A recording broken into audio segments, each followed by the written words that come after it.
Welcome back to class, first years. I am absolutely thrilled to have you all here for the continuation of our explainer journey in FoEM 1.2 Part 2. In our first session, we laid down some of those fundamental ground rules, right? But today, we are doing something really, really fun. We're taking all that grand textbook physics you've been sweating over, and we're bridging it directly to the living, breathing human bodies you're going to be treating so soon in the clinic. As future practitioners, you aren't just memorizing formulas anymore. You're learning the actual mechanical language of the human machine. Okay, so here's our syllabus for today's session. We're going to conquer torque and pendular mechanics, anatomical and mechanical pulleys, the three-lever systems, and finally hydrotherapy and fluid dynamics. Let's just jump right in and translate those dry mechanics into your foundational clinical toolkit. Starting us off, Section 1, Torque and Pendular Mechanics, focusing on rotational work in the body. To understand how our patients actually move, we've got to define torque. Now, torque isn't just your basic linear force. It's not like simply pushing a coffee cup across a table. Instead, it's the concept of rotational work. We figure this out by multiplying the exerted force by the moment arm, which is just a fancy way of saying its perpendicular distance from the fulcrum. And in the human body, that fulcrum is your patient's joint. So we're really just looking at how force creates rotation around a joint. But here is where it gets absolutely crucial for you in the clinic. The farther a muscle inserts from the joint axis, the greater its mechanical advantage to produce rotation. Think about that for a second. The literal anatomical insertion point dictates leverage.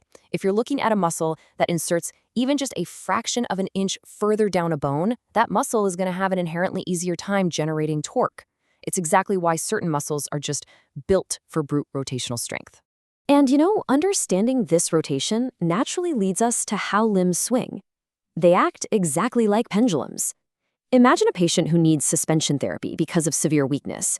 We've got two main approaches. First, axial suspension. This is where the limb is essentially gravity-free, which is fantastic for promoting total reciprocal relaxation. But then you have pendular suspension. Here, the point is displaced, meaning it actually requires the muscle to do a little work to move away from neutral, but, and here's the kicker, it assists the return swing. It's a brilliant, highly efficient way to get a weak limb moving again.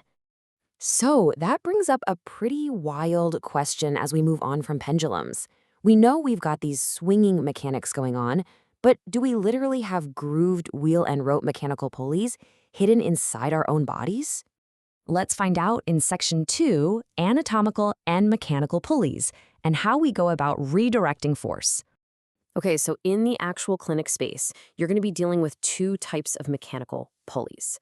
First up is the fixed pulley. Now, this one doesn't change the amount of force you need, but it absolutely alters the direction of that force. You'll be using these all the time for applying clinical traction. Then we have the movable pulley. This one is your absolute best friend when you're dealing with a heavy limb because a movable pulley actually reduces the required lifting effort by half, or sometimes even more. But what about inside the body? Yes, we absolutely have anatomical pulleys built right into our anatomy. Take muscles like the digastric or the obturator internus. These muscles literally pass around fibrous loops or ridged bony grooves. Why? So they can pull at highly advantageous angles. Without these built-in pulleys redirecting their force, they'd be incredibly inefficient. It's just a total marvel of biological engineering. Moving right along, let's get into Section 3, the three-lever systems, focusing on rigid bars and fulcrums. Let's get our terms straight here. A lever is essentially a rigid bar, and for us, that rigid bar is a bone. This bone is capable of movement around a fixed point that we call a fulcrum, which again is your patient's joint.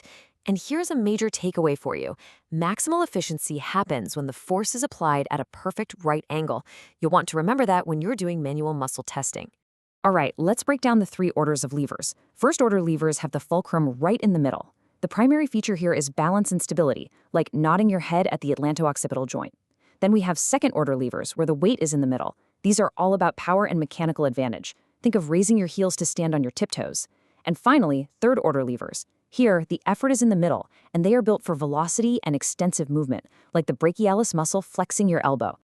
Now, look at this. It says third-order levers result in a mechanical disadvantage, but allow for rapid, extensive movement. This is the most common lever type in the human body. Kind of a paradox, right? Why would our bodies rely so heavily on a system that puts us at a mechanical disadvantage? Well, it's an evolutionary trade-off. We give up some raw power because it grants us that rapid, extensive velocity we need to actually move through and interact with the world around us. All right, for our final topic today, let's step off dry land and dive into Section 4, Hydrotherapy and Fluid Dynamics, or as I like to call it, physics in the pool. Getting a patient into the water changes the game completely. Suddenly, you're altering all those gravitational rules they've been fighting against on land. There are 5 core principles of fluid mechanics you absolutely must ingrain in your minds for aquatic therapy: relative density, or specific gravity; buoyancy via Archimedes' principle; hydrostatic pressure from Pascal's law; viscosity, which is internal friction; and fluid dynamics, specifically wake and drag. Let's look at how these work in practice. So, what's the deal with this number, 0.974? Well, water has a baseline specific gravity of exactly 1.0. Because the typical human specific gravity is 0.974, just a tiny bit under water's, most of the patients you treat are going to have a natural tendency to float. The water essentially wants to push them up. And that upward push is buoyancy. As a therapist, you can totally use this to your advantage. If a patient is weak, you can use a buoyancy assist, like having them move a limb toward the surface for hip abduction. The water does the heavy lifting. Or you can flip the script and use buoyancy resist. If you want to challenge them, have them move a limb away from the surface, like pushing down for shoulder adduction. The water turns into a gentle, uniform weight machine. Next up is Pascal's law regarding hydrostatic pressure. Fluid pressure is exerted equally on all surfaces of an immersed object, and it increases with depth. This is a real game changer in the clinic because it's highly effective for reducing peripheral edema. If a patient has a swollen, puffy ankle, just having them stand in the deeper end of the pool applies a perfect, uniform compression garment made entirely of water. Finally, we have viscosity and dynamics. Water has internal friction, meaning faster movement creates greater friction. But here's the really cool part. A moving body creates a wake behind it, which is an area of reduced pressure, along with a drag force.